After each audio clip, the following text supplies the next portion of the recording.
আসসালামু আলাইকুম রহমতুল্লাহ।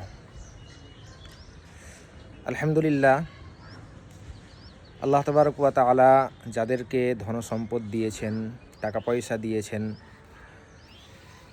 ব্যবসা বাণিজ্যে উন্নতি দিয়েছেন, তাদের কর্তব্য, তাদের দায়িত্ব এবং তাদের উপর অপরিহার্য যে তারা জাকাত দান করবে। জাকাত ইসলামের স্তম্ভগুলির মধ্যে একটি এবং অন্যতম স্তম্ভ, এবং এর অস্বীকারী নিঃসন্দেহে কাফির। তো অবশ্যই যারা ধনী, যারা শরীয়তের দিক দিয়ে নেশাবের মালিক, শরীয়তের নজরে ধনী, শরীয়তের নজরে কারা ধনী এ বিষয়ে নিকটস্থ ওলামাদের কাছ থেকে আপনারা জেনে নেবেন। নিকটস্থ যারা ওলামায়ে কেরাম রয়েছেন, মুফতিয়ানে কেরাম রয়েছেন, এ বিষয়ে আজকে আমি কথা বলছি না। আজকে আমার কথা বলার যে মূল বিষয় সেটা ভিন্ন। আলহামদুলিল্লাহ, আমাদের যে এলাকা, পশ্চিমবঙ্গের মালদা জেলার সুজাপুর এলাকা, এই এলাকাতে অসংখ্য ধনী ব্যক্তি রয়েছেন যারা মাশাআল্লাহ আলহামদুলিল্লাহ জাকাত দিয়ে থাকেন। কেউ বা সঠিক নিয়মেই দেন, আবার কেউ রয়েছে যে যারা দায় সারা দিয়ে থাকেন, এমনি একটা মোটামুটি 2-4-5 হাজার টাকা দিয়ে দিলেন। তো আল্লাহ তাআলা যাদেরকে ধন সম্পদ দিয়েছেন, টাকা পয়সা দিয়েছেন, ব্যবসা দিয়েছেন, তাদের উচিত তারা সঠিকভাবে সঠিক হিসাব করে তারা কি করবে, জাকাত বের করবে। এটাই করণীয়। যাই হোক, দ্বিতীয় কথা, যে আমাদের মধ্যে যে সমস্ত ধনী ব্যক্তিরা জাকাত দেন আর একই রকমভাবে রমজান মাসে দান খয়রাত করেন, খুব ভালো কথা। কিন্তু যে বিষয়টা লক্ষ্য করা যায় যে আমাদের এলাকায় শুধুমাত্র সেই 27, 28, 26 রমজান, অর্থাৎ 20 রমজানের পরে, 25 রমজানের পরেই সবাই জাকাত, ফেতরা বা অন্যান্য দান ইত্যাদি দিয়ে থাকেন। এতে করে আমার মনে হয় না যে গরিবের খুব একটা উপকার হয়। আল্লাহ তাআলা জাকাতের হুকুম কেন করেছেন? গরিবদের উপকারের জন্য।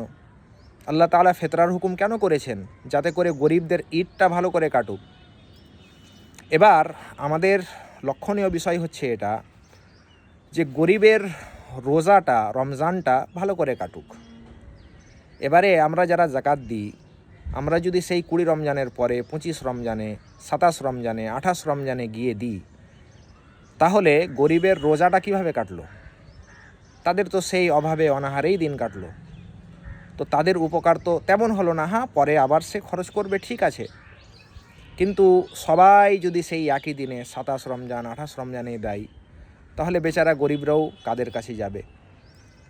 তো অবশ্যই এটা লক্ষণীয় বিষয় ধনীদের জন্য যে রমজানের আগেই হিসাব করে নেওয়া জাকাতের, এবং রমজানের প্রথম দিকেই কি করতে শুরু করে দেওয়া, জাকাত ইত্যাদি বন্টন করতে শুরু করে দেওয়া উচিত। জাকাতের সঙ্গে সঙ্গে অন্যান্য দানও রমজানের প্রথম থেকেই দিয়ে দেওয়া উচিত। এতে করে কি হবে? গরিবের ফায়দা হবে। বিশেষ করে আমাদের এলাকায় অনেক মাদ্রাসা রয়েছে, বড় বড় মাদ্রাসা, এবং আমাদের নয়মোজায় হাজার হাজার মাদ্রাসার আদায়কারীরা আসেন।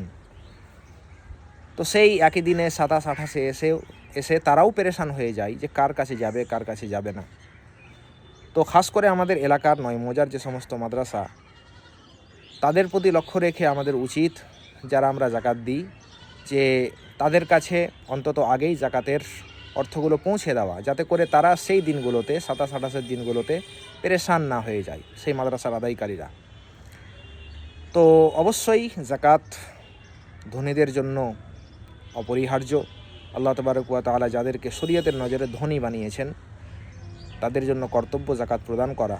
তবে জাকাত আমরা এমনভাবে দিব যে যাতে করে গরিবের ফায়দা হয়, উপকার হয়। এমনভাবে, এমন সময় এমন করে না দেওয়া যে গরিবের কোনো উপকারই হলো না।